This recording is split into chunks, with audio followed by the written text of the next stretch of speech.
So let's go ahead and start here. It's a great picture, if you will, to start. So we have here a creature or a critter classroom with a professor up front. Basically, it's test day, and they need to go climb this tree. So who do you think does really well on this test? Monkey. The monkey. Monkey. Yep, I hear some monkeys coming in. I see that coming in through the chat as well.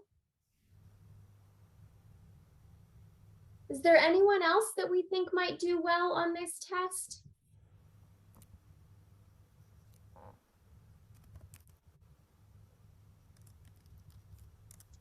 Yep, I see a couple people have also found it. Over to the far, far left of the screen, there's yes. a little bird.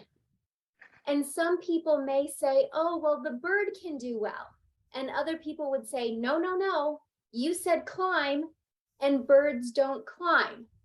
If the goal is to get into the tree, I think, you know, both the monkey and the bird can potentially get into and ascend that tree, whether it's through flight or through climbing. Let's flip that question around and instead ask, who are we pretty sure does not do well on this test?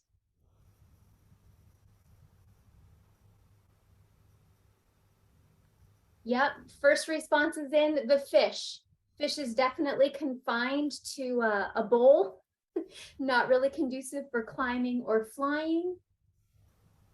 I see some other people suggesting the elephant may not do well. And then we get the creative ones who say, hey, I think that elephant can actually help the fish do well on this test. So maybe collectively they could team up and do well. For those that are, yep, thank you. We've got the penguin coming in. I often get questions, what are these animals at the end of this little line? I'm pretty sure this is some sort of a seal or a walrus, although he doesn't have the big tusks. And I think this is a dog, although it's also been suggested to me it might be a goat. Regardless, I think none of those animals probably do well at climbing this tree. So now it begs the question, do you feel like this is a fair test? Why or why not?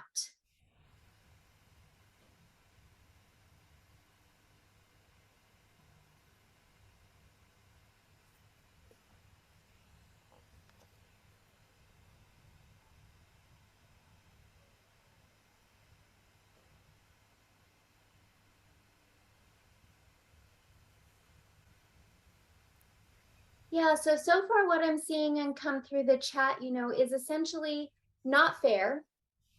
One,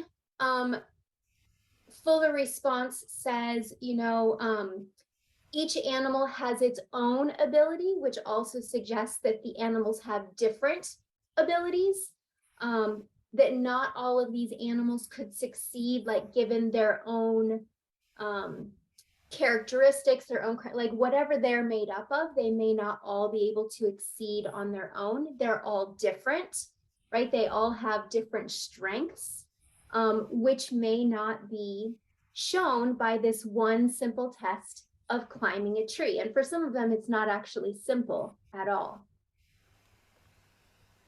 This is a time where, you know, even for each of us to think back and ask, like, when have you potentially felt like the monkey, where you were given a task, you were given a job, there was some role that you had, and you felt really well suited for that job. You knew you could excel. You knew you'd be really great at it. You were really excited to be asked because you knew you were good at it. And maybe when have you felt like the elephant or the fish, where you knew what you were being asked was not really possible for you? It was not in your strengths. And maybe even like the fish, you thought, if only they had asked me to swim. I'm a really great swimmer, but I'm just not a great tree climber.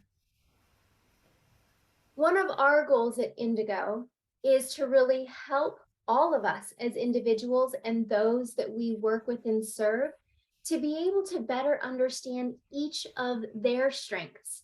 In this group on, this call today, there are some of us who are more the elephant or the fish or the monkey or whatever it is. We all have our own different set of strengths. And if we can start to recognize and be able to articulate what those are for us, then we can also be able to help others that we work with to be able to articulate those strengths for them so that they can make choices to be put in situations where they can really shine.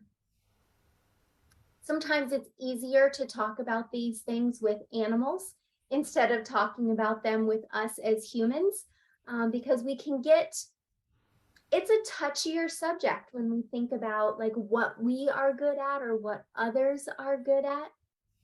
My goal is that we can all walk away being able to, like I said, better articulate what some of our strengths are and be able to call other people to be able to speak and know what their strengths are as well. Let me play this really quick video. When you combine all of your Indigo attributes together, you can get a really clear idea of who you are, what you want, and where you want to go. Think of your Indigo attributes like you would the components of a car. Some cars are rugged and durable, some are sporty, some are practical and fuel efficient. Each car is designed with different attributes that allow them to excel at different tasks, just like you. So when you know what your strengths are, it's easier for you to decide the best places for you to go. DISC describes how people behave, similar to how you would describe how a car performs or what it's designed for. Motivators are like the engine of a car. You have to know what type of fuel an engine takes to get the engine moving. Doing what motivates you is the fuel to your car. It's what drives you. Skills are like the add-on features in a car. Heated seats, stereo, navigation, special features that can always be added and improved on. The whole car is what you bring in your relationships, your career, and your life. You are multi-dimensional. Your combination of skills, motivators, and behaviors make you unique.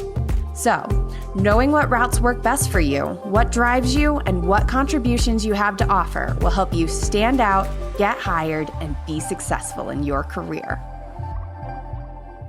Career and life, right? All of these things of knowing ourselves, it goes even beyond, say, the work that we do. So you all should have taken the Indigo assessment. If you have not taken it yet or recently, I'll make sure to include the link where you can do that in my follow-up email from our session today. But we all have a summary page, and this one's mine. And so as we look at this, as I said, today we're going to focus mostly on DISC. Next time, we'll focus on motivators, and then our third session will be about skills. But let's go ahead and start here. As you look at your own summary page and consider your strengths and values to a team, which tells me I probably should have mentioned that when we were doing introductions. Hey, you might want to open up your Indigo report if you had it. Please feel free to search your inboxes and folders to find that. We'll be using it today, not only to understand our own DISC, but we're going to start here with strengths and values to a team. So as you consider these, I'd be really curious, what is one bullet on your either strengths list or values to a team that you feel like is really true for you? Maybe it's something that you're proud of. It could be something you've actually had to work really hard at, but is now a strength that you have. What's something that you would be willing to share with the group? Tell me something good about you.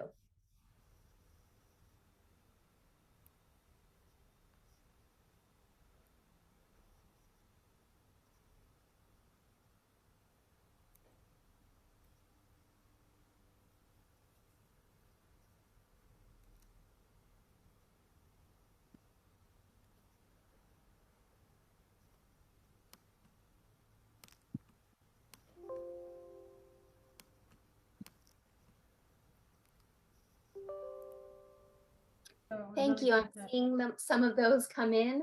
I know sometimes it takes us time to find it and then write it. Yeah.